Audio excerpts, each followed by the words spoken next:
Hi guys! Thanks so much for watching. You know, when I had this idea to start a YouTube channel and share my story, I had all these expectations of myself in my mind that I would post every week and that I would just be super motivated and super, on top of things. And it has not exactly gone like that, as is life. I've had a pretty bad few weeks of just feeling really bad and having some relapse of symptoms. So today is a sunny, beautiful day outside, and I have more mental clarity than I have in a little while. So trying to seize the moment and just do as much as I can. So if you haven't seen my other videos, quick update.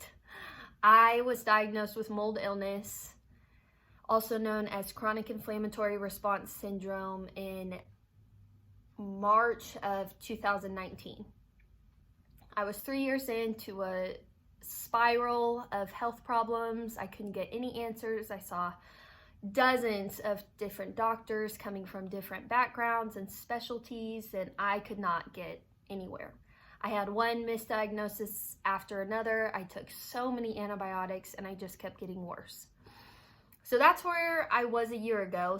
Since then, it's been a very slow process and a lot of learning, a lot of piecing together what this means for me and how this informs my daily decisions, how I can manage this on a day-to-day basis, as well as looking toward the future and figuring out what this means for me going forward. First of all, let's start with what the heck is mold? Mold is a fungus. Simple as that. It's a fungus. It occurs in nature, it occurs in our homes, it occurs on our food, and for most of the population, exposure to mold is not a problem. It doesn't register in the body as a toxin, and if it does enter the body in a toxic form, it can be detoxed out. So based on what I've read, 24 to 28% of the general population responds to mold in a highly sensitive, inflammatory way. Their body will not only react, but also will not be able to detox mold out of the system like the other 75% of the population. This can happen for a few different reasons. There is a genetic mutation that connects to this. The one I have been researching recently is an MTHFR gene mutation. Still learning about that, still learning what other genetic components go into mold sensitivity. The other things that predispose someone to be highly sensitive to mold are asthma, allergies, and an already dysfunctional immune system. If you fall in one of those categories, when you're exposed to mold, you are going to react much more than the average Joe who, when exposed to mold, can recognize it, the body doesn't freak out, and it detoxes it like any other thing that we put in our bodies that maybe isn't super great for us. It's estimated that in the US as a whole, 50% of buildings in the United States are mold infested. Mold grows when there is water exposure that doesn't dry out within 24 to 48 hours. Prior to the 1970s, mold wasn't nearly as big as an issue because common building practices weren't happening in the same way back then. That was the year and around the time that sheetrock started being used commonly in modern buildings.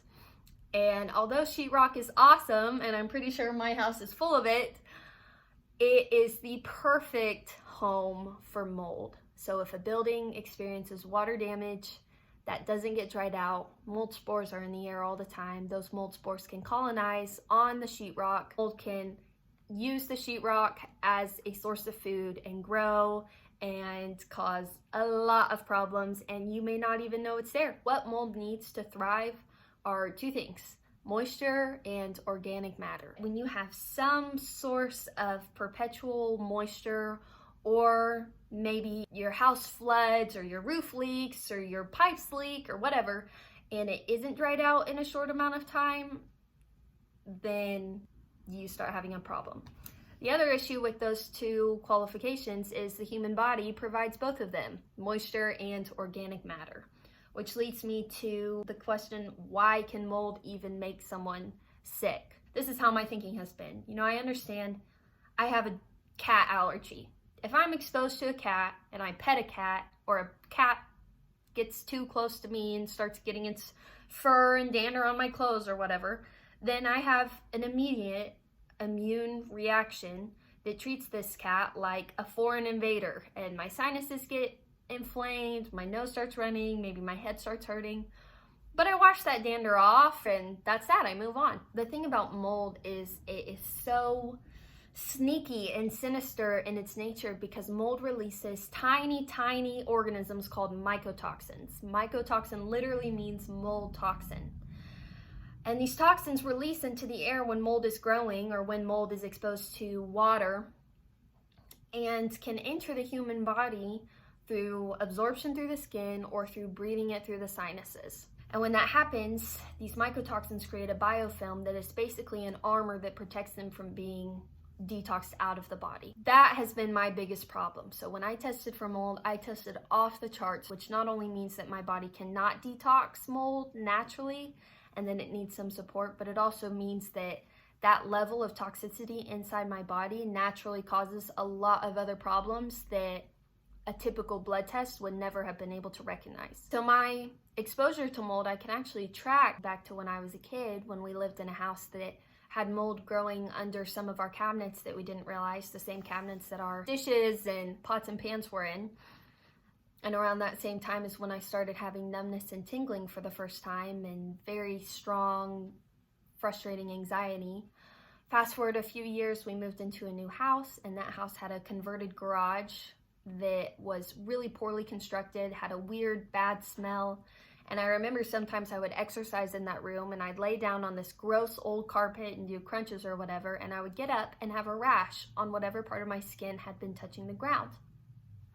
Didn't think about it a lot at the time. Both of those situations, I'm just now realizing, were really detrimental to my health at the time, because I just didn't know anything about mold or environmental triggers or my own sensitivities. So since then, when I was 17, I went to India, and I stayed in a place that had a sort of moldy smell. Again, not thinking about it, not looking for it, but had some very clear signs of mold problems that, had I realized at the time, I would have had a lot less to panic over. All I knew was that in really a matter of 48 hours, my health spiraled out of control.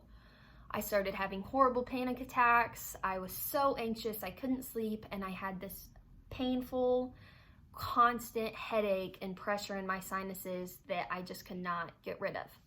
So I was in India for 3 weeks at that time, and when I got home, I thought, I'm back in my routine, I'm back to normal, my normal life, everything's gonna go back to normal.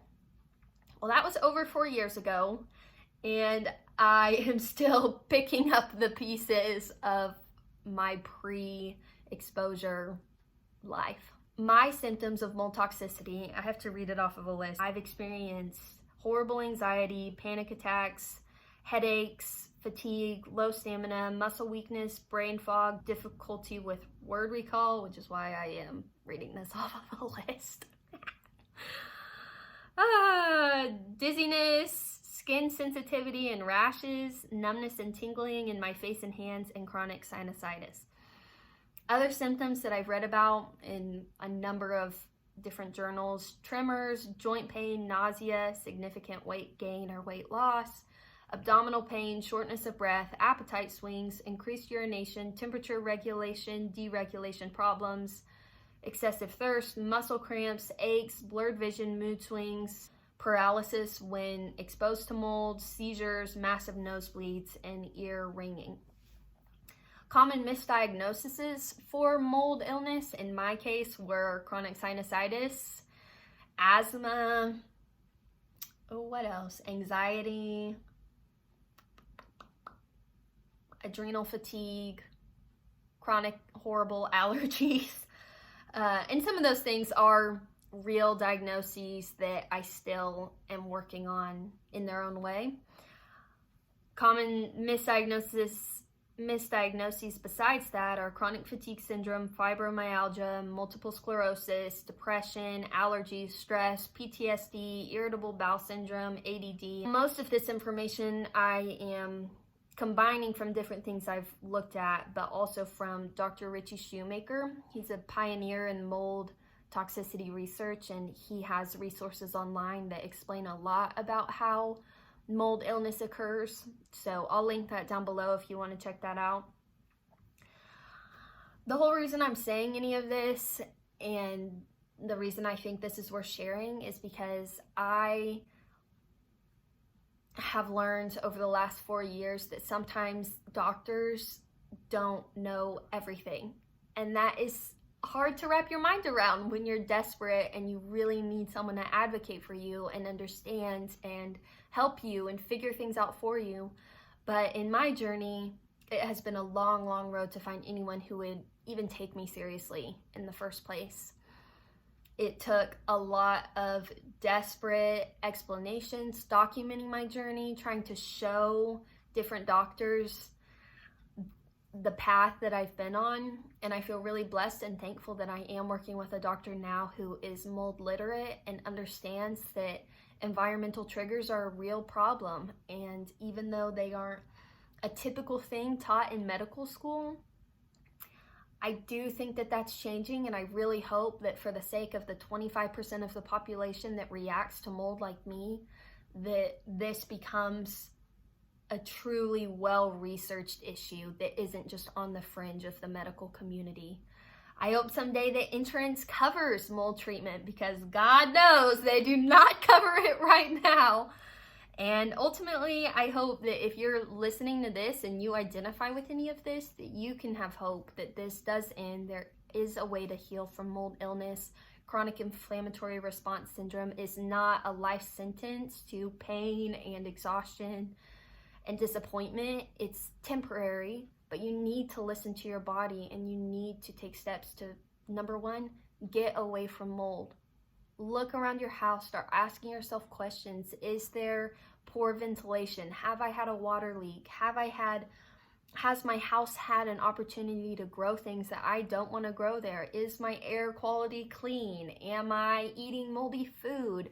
Those types of things are really the first step to being aware that our bodies are oftentimes reacting not to disruption that is within to begin with, but disruption that is without, and that exposes us to disruption within that can ultimately be solved and healed from and moved on from.